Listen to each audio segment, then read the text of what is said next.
So when I first started making videos years and years ago, crappy skit videos, of course, I would see these videos and go, how do they get that awesome film look? And I used to see like, oh, the Sony FS100, I think it was called, or like the Canon 70D. I was like, oh, that's what I need. I need this camera. I need this camera. And those looks you really don't get from those specific cameras. It's a lot more of an older film look that you can get it from. And so you need those older cameras.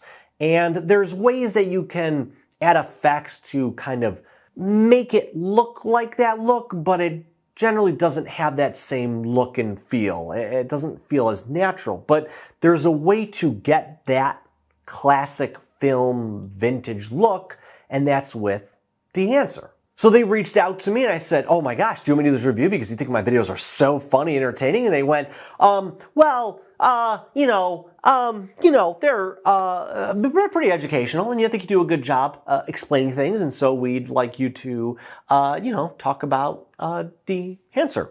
So here we are. I don't need to send this video for approval for them. This is going to be a totally unbiased review. So what I'll be using is Dehancer Pro. But what is Dehancer Pro? So it's an effect that helps emulate that authentic film-like look. Now, you can use it for video software such as Premiere Pro, DaVinci Resolve. You can use it for photos like Lightroom. They do even have a phone app that you can use as well, so you can edit on the go. In this tutorial review, I'll be using Adobe Premiere because I use Adobe Premiere, so that makes sense. So once we get Adobe Premiere open, we'll go to the Effects tab, we'll type in Dehancer, and then we can grab that effect and drag it onto our footage or adjustment layer. Now, the biggest thing is once you drag it on, it's not going to be, whoa, this looks so great. It's not just a drag and drop tool. So if you're looking for something, you can just grab something, throw it on, and wow, this looks really cool.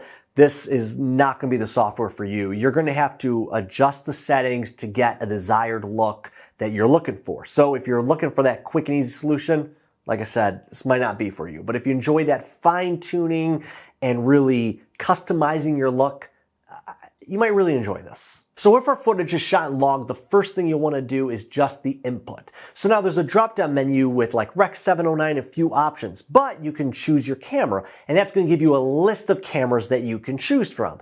That way you can get the correct conversion of your camera. So I'm using the Panasonic S1H and S5 2X for this review, so we'll click on that one. Now, once we set our camera, it's going to look a lot better than it first did. So now from here, we can go ahead, tweak exposure, temperature, tint, and we can then head over to the film tab. And here you can select from a variety of film profiles.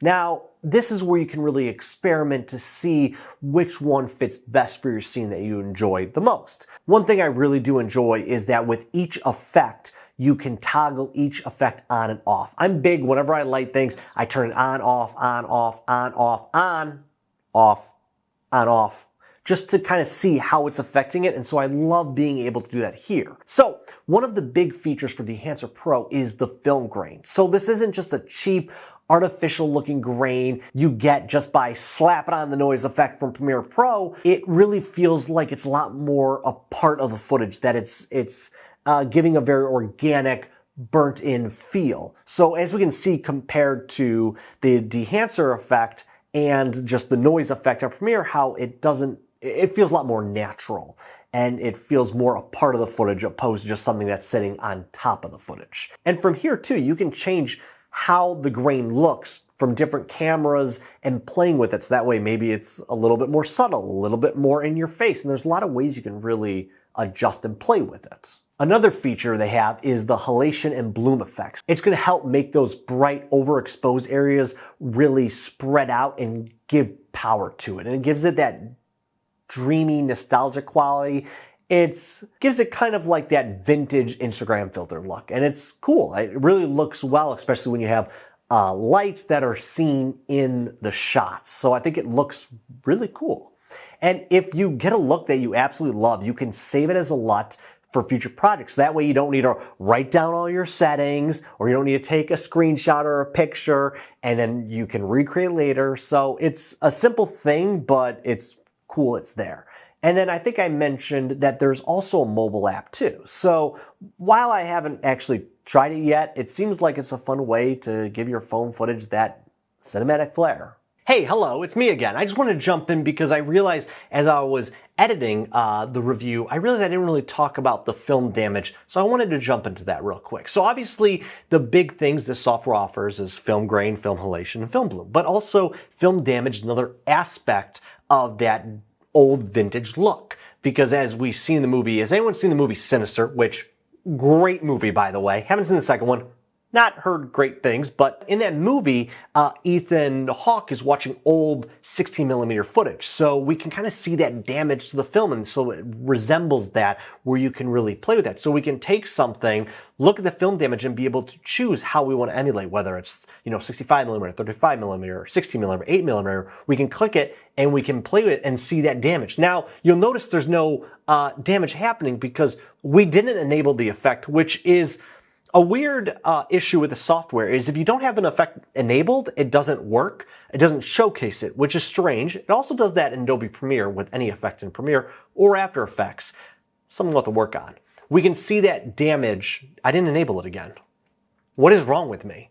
We can play it and we can see that really vintage 16 or 8mm look. I feel like I'm Michael Cole right now. For any wrestling fans out there, specifically WWE, Michael Cole is, I think, very notorious for always saying vintage. Oh, vintage Shawn Michaels with a super kick. Vintage AJ Styles. Vintage Undertaker with old school. RKO Noah, that's vintage Orton. It just, I don't know, made me think about it. If you like Michael Cole or know Michael Cole, not in real life, if you do know in real life, leave a comment down below.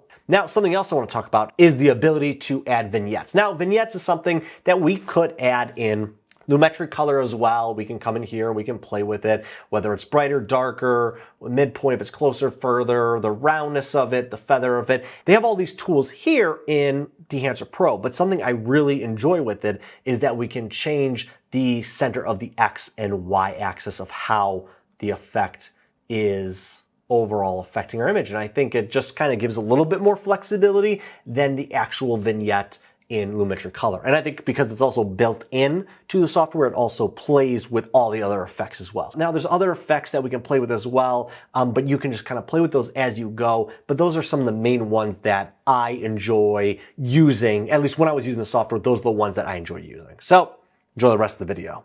Now, I did mention that I like the fact of being able to enable and disable the effect to see how it's going, but the software itself is pretty resource heavy. And a great thing is they're actually very upfront with it on their website, which is great that they give you the specs that will be best suited for working with the software. So if you're working with higher resolution footage and adding all these effects like grain, halation, bloom, your computers can start getting a little bit slower, laggy. Now, Dehancer isn't for everybody. If you're looking for that more crisp, modern digital look, it's not going to give you that. Dehancer might feel a little bit more limiting. This is specifically designed for that analog film vintage look. So if your project demands more slick color correction, you might be better looking at a different software. Now, another thing is Dehancer Pro isn't cheap. It's going to be it's a luxury plugin. And if you're a professional filmmaker, it could be a worthy investment. But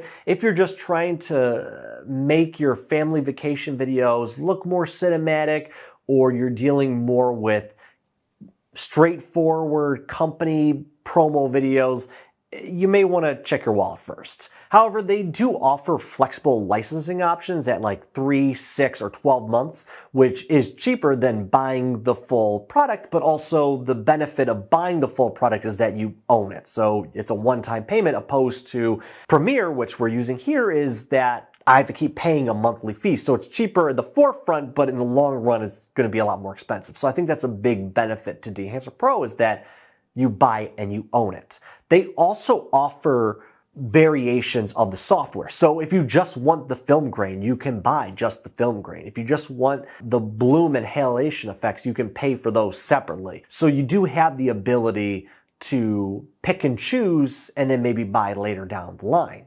My final thoughts. Overall, I really enjoyed the look and flexibility of Dehancer Pro offers. I think it's a really great option if you're chasing that authentic film look. There's a lot of fun things to play with and adjust, and you can really stylize in a lot of different ways. But that said also, it's not for everyone, as the price could be a big sticking point, and it does have a specific look that if that's something that isn't your style or you don't need it, may not be necessary. So obviously I'd recommend downloading the demo to make sure that your computer can handle it and also that you enjoy the look and the feel of the software, because I think we've all been there where we've seen how something works, we buy it right away, and then we just hate the layout, we hate the feel, and it just was something we wasted on. And as I said earlier, Dehancer actually did reach out to me and asked me to do this review, and if you use the promo code CALVISIONS, they're going to knock off 9.8% off your purchase. But you know what I said to them? Hey, why don't we round it up, make it even 10%? It's no extra cost to you and it helps me make more of these videos. Oh, God, he's not funny.